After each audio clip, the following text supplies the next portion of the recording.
Bihar state education मदरसा board के chairman Salim Parvez इन दिनों मुश्किलों में घिरते हुए नजर आ रहे हैं।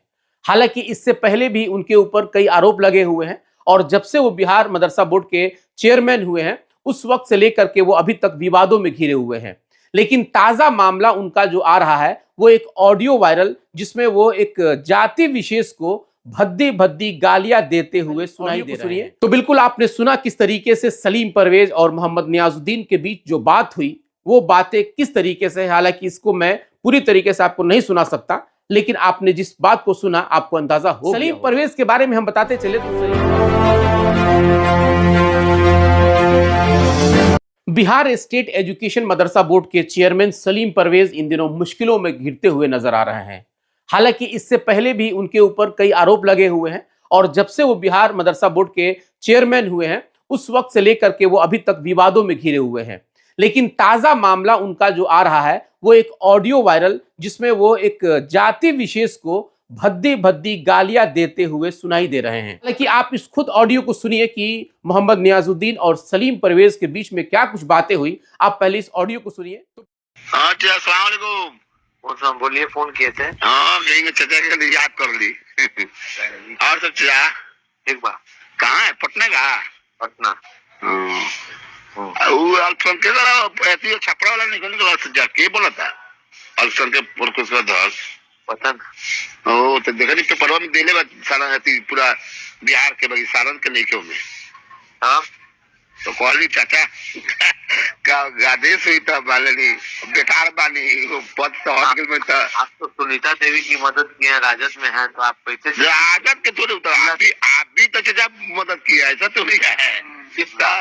मानी सुनीता देवी आपके बीच तक गई थी तो जाने से क्या मतलब है? हम थोड़े उसके लिए ना नहीं चाचा, कहने के मतलब मान लो तो व्यक्तिगत कोई पार्टी पे चुनाव थोड़ी था। राजद की तरफ से रहते हैं तो आपको जदयू का जिला अध्यक्ष कैसे बनाओ? नहीं वो बात नहीं, मानी पार्टी में तो बने रहेगा तभी ना आदमी रहेगा, आप छोड़ेगा पार्टी को।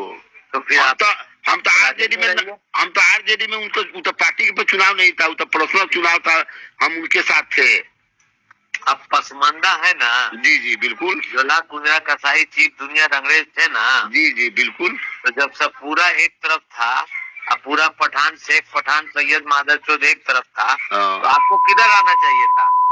मान लेनी चाहिए, हम तो शकील के विरोधी रहेंगे। ये सब बात गलत है। नहीं गलत नहीं है, मान लीजिए आप जान रहे हैं मर्डर केस में मेरा नाम डलवा दिया उसका तो हमारे कहने होते कि आप सुनीता देवी को आप जाके दीजिएगा जी, जदयू का कोई कल हो के तो आप राजद तो तैयार रहिए। गार्जीवन तो राजद पार्टी के बेसिस पे चुनाव था गार्जीवन, वो तो मान लीजिए वो तो पार्टी के बेसिस पे नहीं था, उसमें तो मान लीजिए किसी के साथ कोई रह सकता है। बहुत लोग मिंटू शेषन के साथ, बहुत लोग उनके साथ था, हम इसके साथ क्यों रहेंगे? मान लीजिए हमारे हत्या में नाम दिया है, मर्डर के नाम नहीं थे। आप पसमानदा से आप अंसारियों को छोड़ दिया। नहीं वो बात नहीं है, वो बात अंसारी और कुंजरा की बात नहीं है, हम उसके साथ तो कभी नहीं रह सकते हैं। क्यों? क्योंकि के साथ रह सकते थे ना, किसके साथ? समाज, पूरा आपका समाज उसके साथ था। हाँ बिल्कुल।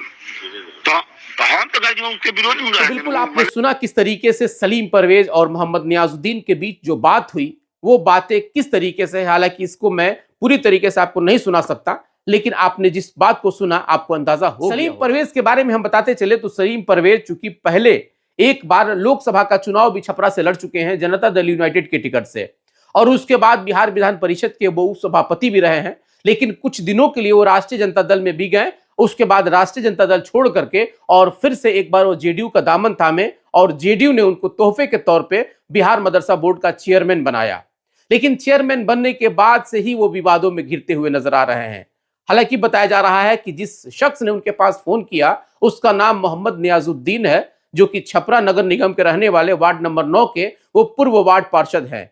और उन्होंने फोन करके अपने लिए, यानी कि मोहम्मद नियाजुद्दीन ने अपने लिए पैरवी करके फोन किया कि भैया मुझे यहाँ का जनता दल यूनाइटेड का अल्पसंख्यक जिला अध्यक्ष बना दीजिए।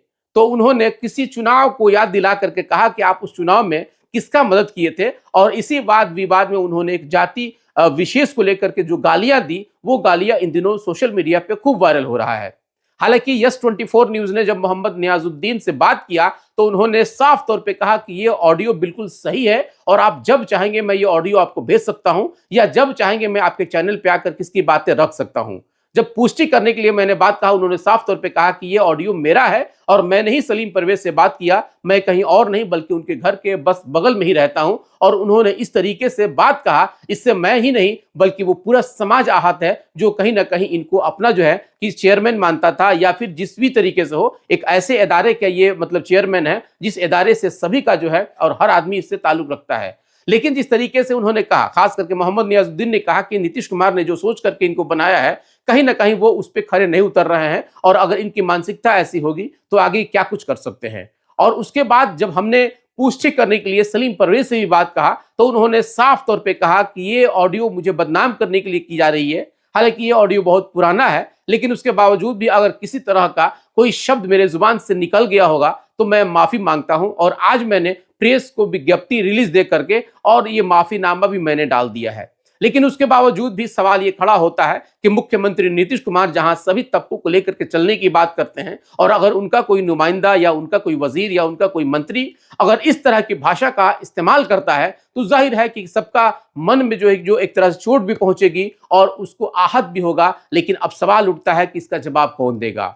हालांकि सलीम परवेज ने कहा कि ये उनको उनके छवि को धूमिल करने के लिए किया जा रहा है, लेकिन अब सवाल उठता है कि ऐसे संवैधानिक पद पर बैठा हुआ व्यक्ति अगर इस तरह की सोच रखता है या इस तरह की बातें करता है, तो अब आप अंदाजा लगा सकते हैं कि ये तो पहला नजीर हो सकता है। आगे और भी क्या कुछ होता होगा, अब आप इसका अंदाजा लगा सकते हैं। हालांकि ये जो मैं अभी खबर बना रहा हूं, ये दोनों से पुष्टि करने के बाद ही मैं खबर बना रहा हूं। लेकिन एक बड़ा सवाल ये जरूर खड़ा होता है कि हम जिस मंत्री, जिस वजीर, जिस भी संस्था के किसी हेड को अगर अपना रहनुमा मानते हैं, और अगर उस रहनुमा के मन में अगर इस तरह की बातें अगर हो, तो जाहिर है कि कई सवाल खड़े होते हैं। हालांकि इसका जवाब या तो जनता दल यूनाइटेड या सलीम परवेज या मुख्यमंत्री नीतीश कुमार देंगे। अब तो यह आने वाला वक्त बताएगा।